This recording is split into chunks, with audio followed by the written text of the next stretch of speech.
Hi అందరికీ ఈరోజు video carrot dry fruit milk షేక్ని అలా చేసుకోవాలో చూసేద్దాం. చాలా ఈజీ ప్రాసెస్. నేనైతే 4 క్యారెట్స్ తీసుకున్నాను. 4 క్యారెట్స్ని ఇలా కట్ చేసుకున్నాను. ఆ తర్వాత ఒక కుక్కర్ తీసుకొని ఆ కుక్కర్లో ఈ క్యారెట్స్ మొత్తం మనం పీసెస్ చేసుకున్నవన్నీ వేసేసి అందులో 1 గ్లాస్ వాటర్ పోసుకోవాలి. ఈ జ్యూస్కి నేను తీసుకున్న క్యారెట్స్ పెద్ద సైజువే కాబట్టి పెద్ద గ్లాస్ సైజ్ వాటరే పోసుకోండి. అండ్ వాటర్ పోసుకున్న తర్వాత ఇందులో డ్రై ఫ్రూట్స్ యాడ్ చేసుకోవాలి. మీకు నచ్చిన ఏ డ్రై ఫ్రూట్స్ అన్నా వేసుకోవచ్చు. నేనైతే జీడిపప్పు బాదం పప్పు మట్టుకే వేసుకున్నాను.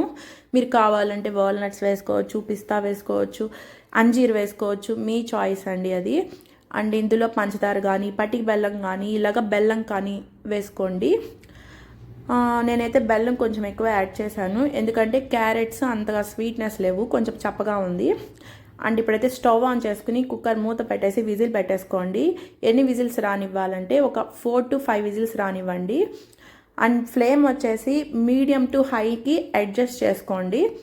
ప్రెషర్ పోయిన తర్వాత ఇలా మూత తీసేసి చూడండి, బాగా కుక్ అయిపోయి ఉంటాయి. మనం వేసిన డ్రై ఫ్రూట్స్ కానీ క్యారెట్స్ కానీ మొత్తం బాగా చల్లారనివ్వండి. ఫస్ట్ మొత్తం బాగా చల్లారిపోయిన తర్వాతనే ఇలాగ బాదంకి పైన స్కిన్ని తీసేయండి. తీసేసిన తర్వాత మిక్సీ జార్లోకి మొత్తం ట్రాన్స్ఫర్ చేసుకోండి మనం వేసిన క్యారెట్స్ డ్రై ఫ్రూట్స్ మొత్తం. అండ్ ఇందులోనే 1/2 టీ స్పూన్ ఇలాచీ పౌడర్ వేసుకోండి. ఇలాచీ పౌడర్ వేసుకున్న తర్వాత బాగా మెత్తగా బ్లెండ్ చేసుకోండి. లేదు మాకు అక్కడ డ్రై ఫ్రూట్స్ తగలాలి అంటే కచ్చపచ్చగా గ్రైండ్ చేసుకోండి. ఆ తర్వాత మళ్ళీ మూత తీసేసి ఇందులో 3/4 లీటర్ కానీ 1 లీటర్ కానీ పాలు ఫ్యాట్లెస్ మిల్క్ యాడ్ చేసుకోండి. మేము గేదె పాలు తాగము, ఆవు పాలు తాగము అనుకుంటే మీరు కోకోనట్ మిల్క్ కూడా యాడ్ చేసుకోవచ్చు. పాలు పోసుకున్న తర్వాత కూడా మూత పెట్టేసి బ్లెండ్ చేసుకోండి. బ్లెండ్ చేసుకున్న తర్వాత కావాలంటే ఫ్రిడ్జ్లో పెట్టుకుని చల్లగా తాగండి.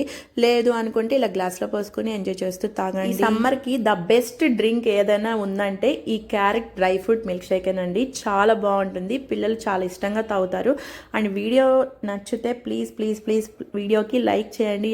వీడియో ఎవరికైనా యూస్ఫుల్ అనిపిస్తే వాళ్ళకి షేర్ చేయండి. అండ్ సబ్స్క్రైబ్డ్ పక్కన బెల్ ఐకాన్ ఉంటుంది, దాన్ని అలా టచ్ చేయండి. ఆల్ పర్సనలైజ్ నాన్న 3 ఆప్షన్స్ చూపించింది, ఆల్ అని అక్కడ టచ్ చేయండి. నేను పెట్టే ప్రతి వీడియో మీకు నోటిఫికేషన్స్గా వస్తాయి.